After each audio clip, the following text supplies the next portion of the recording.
Hello, friends, and welcome to the Exams Made Simple. And we are back again with the Hindu Complete Newspaper Analysis for 23rd of September 2022.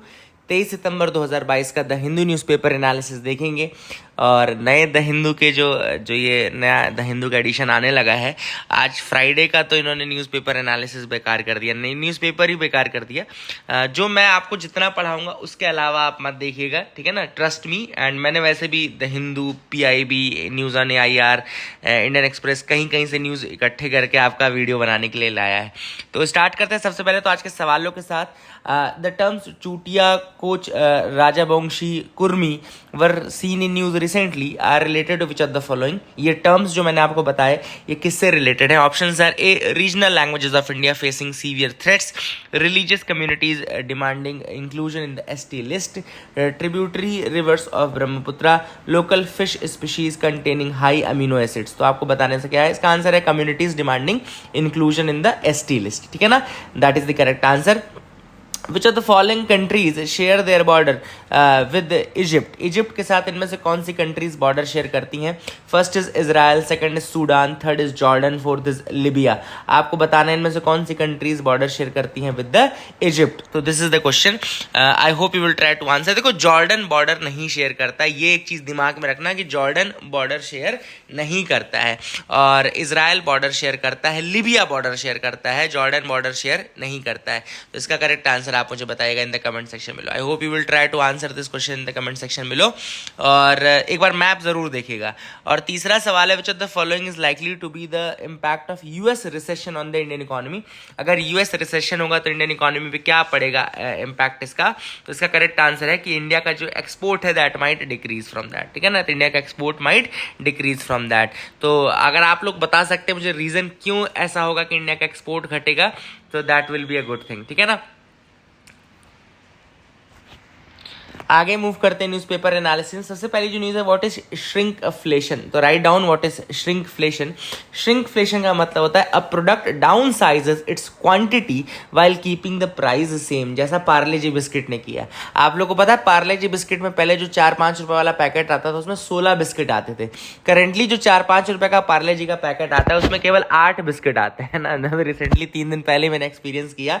This is a sort of shrinkflation, मतलब कि पार्ले जी का price वही रहा लेकिन जो packet था उसकी size आधी हो गई तो श्रिंक हो गया।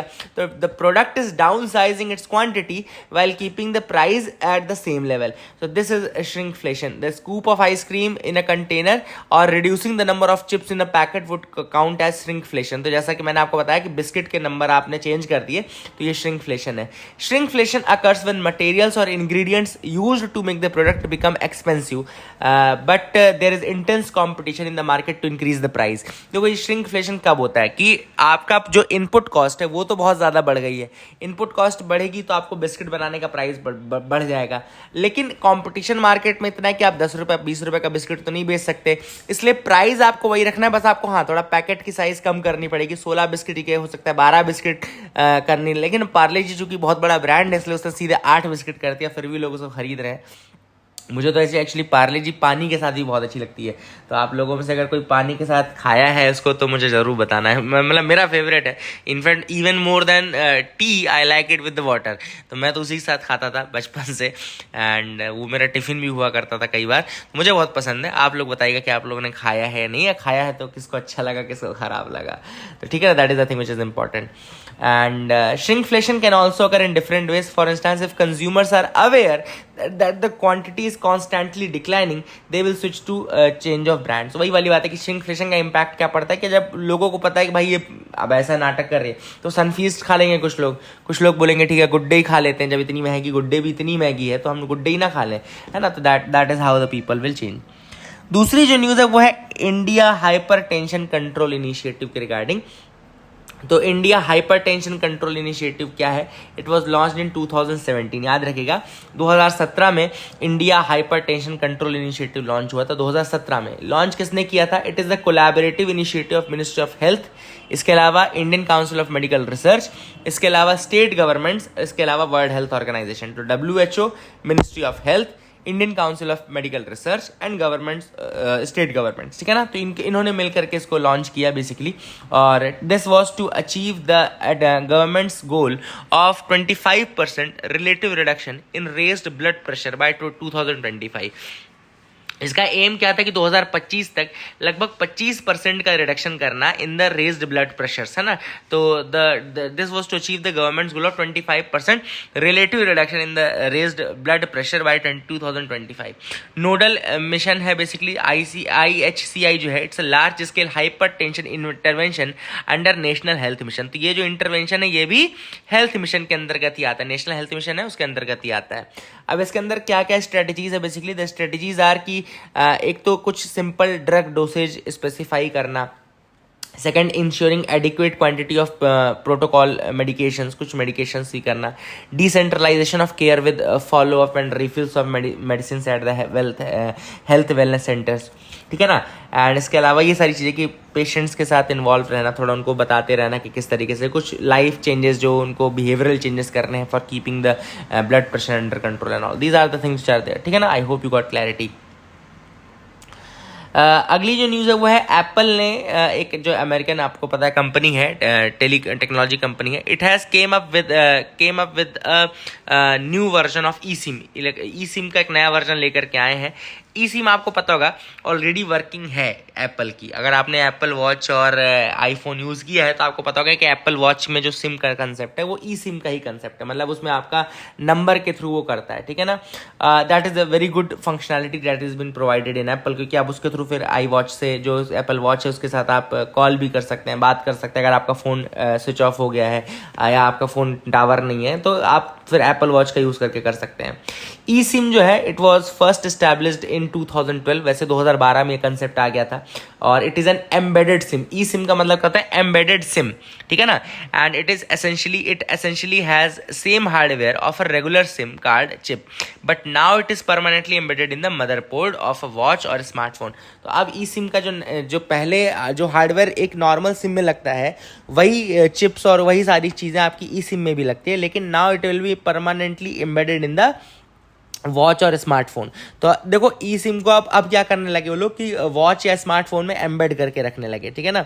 एंड अब चूंकि ये एम्बेडेड रहेगा तो ये फ़ोन के इंटरनल ऑर्गन जैसा हो जाएगा, ठीक है ना। जैसे कि आपका फ़ोन में बाकी इंटरनल पार्ट है वैसे इसके मदरबोर्ड का पार्ट है, ठीक है ना। तो that is the thing which is there. Advantages eSIM के क्या है, इट प्रोवाइड सिक्योरिटी। तो ई सिम जो है वो सिक्योरिटी प्रोवाइड करती है फ्रॉम सिम थेफ्ट और ये सारी चीज़ें, क्योंकि कोई फिजिकल एलिमेंट अलग से ऐसा तो नहीं है जो निकाल सकते हो आप, तो it provides you from that theft and all. इसके अलावा it saves the space in the phone. अगर ये मदरबोर्ड में एम्बेड रहेगा तो ऑब्वियसली जो फ़ोन का आपका बाकी का जो स्पेस है उसको सेव करेगा, ठीक है ना। एंड जैसे जितने कम ओपनिंग्स रहेंगे आपके फ़ोन में, जैसे सिम के लिए एक अलग ओपनिंग बनानी पड़ती थी, तो जितने कम ओपनिंग्स रहेंगे आपके फ़ोन में उतना कम उसमें डस्ट या वाटर के एंट्री की संभावना है। लेकिन इसके कुछ डिसएडवांटेजेस भी हैं, जैसे कि इमरजेंसी के टाइम में अगर आपका फ़ोन काम करना बंद कर गया या बैटरी ख़त्म हो गई तो अब एम्बेडेड सिम तो आप नहीं निकाल सकते क्योंकि वो मदरबोर्ड में एम्बेडेड है। बाकी अगर नॉर्मल फिजिकल सिम होती तो उसको निकाल करके आप यूज़ भी कर सकते थे, ठीक है ना। दूसरा इसका रीज़न ये भी है कि जिस कंट्री में ई सिम सपोर्ट नहीं है वहाँ उस कंट्री में आप उसको यूज़ नहीं कर सकते। इसके अलावा जो टेली कम्युनिकेशन कंपनीज हैं उनका नॉर्मल फिजिकल सिम में ज़्यादा कंट्रोल रहता है, एम्बेडेड सिम में कम कंट्रोल रहता है, तो दैट इज़ अनदर प्रॉब्लम। तो ये कुछ न्यूज़ आइटम्स थे जो मैं अलग से आपको बताना चाहता। आई होप यू गॉट क्लैरिटी। अगली जो न्यूज़ है टॉप न्यूज़ फ्रंट पेज की, 109 held in nation wide crackdown against PFI। तो PFI क्या है, it is the popular front of India, याद रखिएगा popular front of India. PFI 2007 में क्रिएट हुआ था, नॉन प्रॉफिट ऑर्गेनाइजेशन के रूप में इसको बनाया गया था। 2007 में जब बना था ये तो 3 मुस्लिम ऑर्गेनाइजेशंस के मर्जर के बाद ये बना था साउथ इंडिया में। नाम थे National Democratic Front in Kerala, the Karnataka Forum for Dignity and Manitha Neethi Pasarai in Tamil Nadu. तो याद रखिएगा ये साउथ इंडिया के 3 मुस्लिम ऑर्गेनाइजेशंस थे जिनके नाम थे National Democratic Front in Kerala, Karnataka Forum for Dignity and Manitha Neethi Pasarai in Tamil Nadu. तो ये 3 के मर्जर हुए, उसके बाद आपका पॉपुलर फ्रंट ऑफ इंडिया बनता है। ठीक है ना। And this is a Muslim organisation, not for profit organisation. And इनको मर्ज करने का डिसीजन नवंबर 2006 में ले लिया गया था कोझिकोड केरला में। एंड इसके बाद PFI 2007 में बनना शुरू किया गया, है ना। उस समय एक कॉन्फ्रेंस हुई थी, एम्पावर इंडिया कॉन्फ्रेंस करके, जिसके थ्रू इसको बनाया गया, ठीक है ना। एंड PFI इमर्ज हुई थी after the ban on Simi. Simi आपको पता है कि एक टेररिस्ट ऑर्गेनाइजेशन के रूप में इसको डिक्लेयर किया जा चुका है, student Islamic movement of India. अभी रिसेंटली सिमी के टेररिस्ट्स को जो सजाए मौत भी दी गई थी ना, फांसी की सज़ा भी सुनाई गई है, कुछ सिमी के टेररिस्ट हैं उनको। तो PFI याद रखेगा, ये बना था after the ban on the Simi, and it has projected itself as an organization that fights for the rights of minorities, Dalits and marginalized communities. तो PFI ने खुद को पोर्ट्रे ऐसे किया है जैसे it fights for the rights of minorities, Dalits and marginalized communities. And it has frequently targeted the alleged anti-people policies of Congress, BJP, JDS in Karnataka, है ना। तो याद रखिएगा, that is the thing, that is how it targets and all. तो अभी recently crackdown किया गया PFI के अगेंस्ट, NIA और ED का क्रैकडाउन था, और लगभग 15 स्टेट्स में सर्च किए गए, जिसमें कि फिर इनके बहुत सारे लोगों को अरेस्ट किया गया। And many arrest have been taken. Kerala में 22 अरेस्ट है, कर्नाटका में 20 अरेस्ट हैं, महाराष्ट्र में 20 अरेस्ट है, तमिलनाडु में 10 अरेस्ट हैं, असम में 10 अरेस्ट हैं, उत्तर प्रदेश में 8 अरेस्ट हैं। तो PFI पे बहुत बड़ा क्रैकडाउन है जो कि हुआ है। कुछ फैक्ट जो थे बता सकता था मैंने आपको बता दिए, उनको याद रखना है, एटलीस्ट दिमाग में रखना, ठीक है। Maoist movement is now on the above along the Andhra Orissa boundary. तो अब माओइस्ट का जो रीजन है, अगर नक्सल मूवमेंट अगर हम देखें या फिर लेफ्ट विंग एक्सट्रीमिज्म का पार्ट देखें, तो ज़्यादातर वो कौन से स्टेट्स में है? ज़्यादातर वो आपके मध्य प्रदेश वाले रीजन है, थोड़ा सा MP का ये झाबुआ बालाघाट छिंदवाड़ा बालाघाट वाला रीजन है। इसके अलावा छत्तीसगढ़ वाला रीजन है, छत्तीसगढ़ तो है ही फेमस है, उड़ीसा है, फिर देन उसके बाद झारखंड है, और उसके बाद आपका आंध्र प्रदेश है, ठीक है ना। तो ये रीजन्स बहुत ज़्यादा फेमस है for the Naxal and LWE movement. अब मैं आपको कुछ ऑपरेशंस बता दूं जो ऑपरेशंस हुए हैं। पहला जो टर्म है वो है, पहले तो नक्सल शब्द देख ले कहाँ से आया है। नक्सल शब्द जो है उसका ओरिजिन नक्सलबारी गांव से आया, नक्सलबारी विलेज से आया, जो कि वेस्ट बंगाल का एक विलेज है। याद रखिएगा, नक्सल शब्द जो है वो नक्सलबारी विलेज से आया, जो कि वेस्ट बंगाल में है। वहाँ पे एंटी गवर्नमेंट इंसर्जेंसी 1960s में हो रही थी। 1960s में एंटी गवर्नमेंट इंसर्जेंसी हुई और पूरे ईस्ट इंडिया में लगभग वो फैल गई। And the government at the central and in the affected states have found it challenging to root out the Naxalism from this country. तो ये फिर जो स्टेट्स हैं और जो सेंट्रल गवर्नमेंट है, उन्होंने बहुत कोशिश की कि इसको हटाया जाए। इसके लिए 2017 में गवर्नमेंट ने एक ऑपरेशन प्रहार लॉन्च किया था in order to eliminate these Naxal insurgents. तो 2017 में ऑपरेशन प्रहार, राइट डाउन ऑपरेशन प्रहार 2017 में गवर्नमेंट ने किया in order to root out these Naxal insurgents. इसके बाद ऑपरेशन ग्रीन हंट, बहुत famous operation green hunt, it targeted the Naxal insurgents in their hiding places inside the forest. तो operation green hunt was targeting the Naxal insurgents inside their hidings in the forests, and this operation dealt a severe blow to the Naxal insurgency and practically cleanse the Andhra Pradesh of CPI Maoist footprints. तो ये Andhra Pradesh reason में बहुत effective था operation green hunt, बहुत famous है operation green Hunt, लिख लेना, है ना। ऑपरेशन प्रहार एंड ऑपरेशन ग्रीन हंट दोनों लिख लेना। इसके अलावा ऑपरेशन ग्रीन हंट के बाद फिर एक नया समाधान लाया गया। समाधान का एक्रोनिम है basically S for smart leadership, A for aggressive strategy, M for motivation and training, A for actionable intelligence, D for dashboard है ना, and H for harnessing technology, A for action plan for each theatre and N for no access to financing. तो ये इसके समाधान का फिर basically वो लाया गया। तो दीज आर द 3 थिंग्स जो मैंने आपको इसमें बताई। एक तो नक्सलबारी के बारे में थोड़ा सा बताया, दूसरा operation Prahar, operation green hunt, और लास्ट में समाधान। ये आप याद रखिएगा। I hope you got clarity regarding that as well. आपको समझ में आ गया होगा, ठीक है। आगे देखते हैं। देखो बिल्कुल न्यूज़ अच्छी नहीं आई है आज, मैं आपको बता रहा हूँ। बिल्कुल एलन वॉकर के ऊपर आ गया, है ना। और अगर आप देखेंगे राहुल का मैसेज गहलोत को क्या है क्या नहीं है, ये सारी चीज़ें आ गई। फिर आपको एनालिसिस में भी जो एडिटोरियल भी हैं वो भी बिल्कुल बहुत ज़्यादा अच्छा नहीं आया है। That is again was not very good, है ना। Should the election commission insist on inter party elections, ये भी आपका एग्ज़ाम के लिए बहुत वो नहीं है, है ना।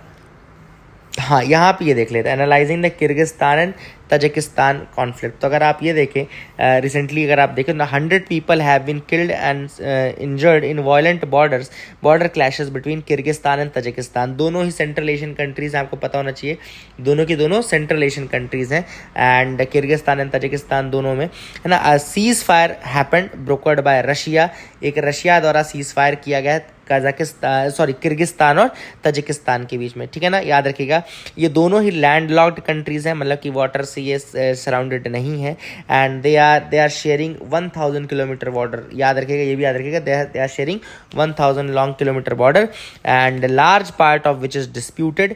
ये इनमें से बहुत ज़्यादा पार्ट डिस्प्यूटेड रहता है इन दोनों के बीच में, ठीक है ना। और ये बेसिकली देखो कौन सा रीजन है, बातकेन रीजन ऑफ किर्गिस्तान, ये भी लिख लो आप लोग। मैं आपको बस इंपॉर्टेंट अब आपको ये तो समझ में आ गया कि किर्गिस्तान और तजिकिस्तान के बीच में बॉर्डर डिस्प्यूट है, ठीक है ना। एक तो ये समझ में आ गया। दूसरा, आपको ये भी समझ में आना चाहिए कि कुछ कुछ जो रीजन्स है इंपॉर्टेंट, वो तो the Batken region of Kyrgyzstan is seeing families being moved out and relocated. तो सिंपल सा आपको याद रखना है कि कौन सा रीजन है, बातकेन रीजन है, जो कि आपका किर्गिस्तान का है ना। ये है। एंड इसी के अलावा ओश रीजन है, ओश रीजन है, ये भी आपका किर्गिस्तान का ही है। These are the militarised reason, ठीक है ना। अब आप ये देखें, हिस्टोरिकली अगर आप देखें तो किर्गिज और तजाक पॉपुलेशन है, they have enjoyed common rights over the natural resources, ठीक है ना। लेकिन जो ये सोवियत एरा के टाइम में ये बॉर्डर इशूज़, डिलिमिटेशन का इशू आया, बॉर्डर इशूज़ आया, तो वहाँ पे फिर इशू होना शुरू हो गया, दोनों एक दूसरे की टेरिटरीज को क्लेम करने लगे, ठीक है ना। तो सोवियत यूनियन के टाइम में तो ठीक था, लेकिन उसके बाद जब ब्रेक डाउन हुआ और कंट्रीज टूटने लगी, तो ये जो टेरिटरीज हैं, इनकी मार्किंग में इशूज़ आने लगे, और उसके बाद फिर वही वाली बात आया। अभी जो रिसेंट क्राइसिस है क्यों आया, the ideological basis for the current set of clashes reinforced by development issues, thus providing a fertile ground for the entire geopolitical space to become a hotbed of multiple minor conflicts and clashes. अब दिक्कत क्या हो रही है कि एक reason develop हो रहा है, दूसरा रीजन डेवलप नहीं हो रहा है। ऐसी जब इशूज आने लगे ना भाई, देखो आपके पास रिसोर्सेज हैं, दो लोग कॉमन रिसोर्सेज को यूज कर रहे हैं, अब ऐसे में ये तो होगा ना कि एक ज्यादा आगे बढ़ जाएगा, थोड़ा कम आगे बढ़ पाएगा, तो जो कम आगे बढ़ेगा वो ऑब्वियस सी बात है फिर इश्यूज क्रिएट करना शुरू करेगा दूसरे के लिए। तो वही वाली बात है कि जब सोवियत एरा का कोलैप्स हुआ, उसके बाद से ही ये दोनों एक दूसरे के ऊपर काफ़ी ज़्यादा करने लगे, and that issues started happening, ठीक है ना। तो that is the thing which is important. I hope you got clarity regarding that, ठीक है। आगे मूव करते हैं, are movies remake relevant in the OTT era. तो यहाँ पे बहुत सारी मूवीज़ इस आर्टिकल में आई हैं, अगर आप देखेंगे इस वाले आर्टिकल में बहुत सारी मूवीज़ के नाम है, अगर आपने नहीं देखा है तो आप ज़रूर देख लीजिएगा। मैं आपको बताऊंगा नहीं कौन कौन सी मूवीज़ हैं, आपको जो देखनी है या नहीं देखनी है आपके ऊपर रहेगा। EWS quota claims to be for the poorest of poor but denies the most deprive. अब यहाँ पे सुप्रीम कोर्ट है जो क्रैकडाउन कर रही है EWS रिजर्वेशन पर। सुप्रीम कोर्ट ने फिर से कहा कि भैया देखो, आपने इकोनॉमिकली वीकर सेक्शंस के लिए रिजर्वेशन दिया, ठीक है, हम वहाँ तक आपसे सहमत हैं, आपने दिया, ठीक है, अच्छी बात है, लेकिन आपने इसमें फिर SC ST OBC और इन सबको क्यों एक्सक्लूड कर दिया। इसके लिए हमारे जो सॉलिसिटर जनरल थे और जो हमारे अटॉर्नी जनरल थे, उन्होंने ये ज़रूर कहा कि चूंकि ऑलरेडी उनके पास 50% का कोटा है रिजर्वेशन का, तो हम उनको अलग से कोटा नहीं दे रहे थे इस कारण से। बट उनका ये कहना है कि नहीं, उनको जो कोटा दिया गया है वो सोशली एंड स्पेशली बैकवर्ड होने के कारण दिया गया है, और चूंकि सोशल बैकवर्डनेस ज़्यादा परमानेंट है। देखो सुप्रीम कोर्ट के आर्गूमेंट समझना, उन्होंने कहा कि सोशल बैकवर्डनेस जो है वो ज़्यादा परमानेंट है, that is more permanent in nature, and आपकी जो इकोनॉमिक बैकवर्डनेस है वो ज़्यादा परमानेंट नहीं है। मान लो कल को आपको लॉटरी लग जाए तो हो सकता है आपका इकोनॉमिक बैकग्राउंड चेंज हो जाए, बट सोशल बैकग्राउंड आप चेंज नहीं कर सकते इतना जल्दी। तो that is what has been issued, and इसी कारण से उन्होंने कहा है कि भाई जब ऐसा है तो आप सबको या तो दो या तो किसी को मत दो। That is the basic call of the Supreme Court, ठीक है ना। तो I hope you got clarity regarding that as well, ठीक है। तो जैसा कि मैंने आपको बताया, यहाँ पे ज़्यादा न्यूज़ आइटम्स है नहीं। रुपी अब बहुत ज़्यादा स्लाइड कर गया है, कल लगभग 80 रुपये 79 पैसे हो गया था। अब ये क्यों हुआ ऐसा, because of the federal rate increase. अब यहाँ पे जो अमेरिका का फेडरल बैंक है उसने रेट इंक्रीज़ किया है। अब देखो, जब भी रेट इंक्रीज़ वो करेगा तो यहाँ के जो इन्वेस्टर्स हैं वो वहाँ चले जाएंगे, है ना, वो वहाँ पे पैसा जमा करना शुरू कर देंगे, क्योंकि उनको लगेगा कि ठीक है अमेरिका ज़्यादा सिक्योर है, वहाँ पे करो, है ना। और वहाँ पे जब जैसे ही जाके पैसा डाल देंगे तो यहाँ से पूरा पैसा निकल जाएगा, जब यहाँ यहाँ से पैसा निकलेगा तो यहाँ से डॉलर निकल जाएगा। जब यहाँ से डॉलर निकलेगा तो रुपया हमारा ऑटोमेटिकली क्या होने लगेगा, कमज़ोर होने लगेगा। हमारे पास जो भी कम रहेगा ना उसकी वैल्यू ज़्यादा रहेगी। तो डॉलर कम हुआ तो डॉलर की वैल्यू ज़्यादा होगी तुरंत, है ना। और जब डॉलर यहाँ से निकल रहा है इसका मतलब है कि डॉलर यहाँ पे कम हो गया। जब डॉलर यहाँ पे कम हो गया इसका मतलब रुपया यहाँ पे फिर रुपये की वैल्यू गिर गई। रुपया ज़्यादा है, जो ज़्यादा है उसकी वैल्यू कम है, रुपया ज़्यादा है तो उसकी वैल्यू कम है, डॉलर कम है तो उसकी वैल्यू ज़्यादा है। तो I hope you got clarity regarding that as well. ठीक है, so that is it for the day friends. I hope you liked our video. Please like, share, subscribe. Keep loving us, keep sharing us. Thank you and have a nice day.